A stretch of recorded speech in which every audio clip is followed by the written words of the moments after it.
या ठिकाणी आपण विजय संपादन केलं, काय पहिली प्रतिक्रिया आहे? अ, सगळ्यात पहिली प्रतिक्रिया माझ्या वडिलांना मला ही उमेदवारी किंवा माझा हा विजय हा त्यांच्यासाठी असेल. ते आता नाही आहेत, पण त्यांना मला हा माझा विजय मी त्यांना डेडिकेट करते.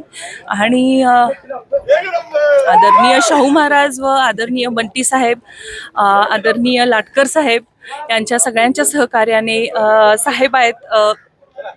मला आता इतकं भरून आलंय की मला नावही सुचत नाही आहेत. ज्या ज्या लोकांनी सगळ्यांनी मला मदत केली आहे त्या सगळ्यांचे मी या ठिकाणी आभार मानते. तुम्हा सगळ्यांचेच आभार मानते. आणि माझा विजय हा सगळ्यांच्या सहकार्यातून झालेला आहे. माझ्या प्रभागातील प्रभाग क्रमांक 4 मधील सर्वच माझ्या नागरिकांचं मी या ठिकाणी आभार मानते. त्यांनी भरभरून मतं आम्हाला दिलीत आणि काँग्रेस पक्षावरचा त्यांचा विश्वास त्यांनी या विजयातून त्यांनी दाखवून दिलेला आहे. मी सर्वांचे आभार मानते. थँक्यू.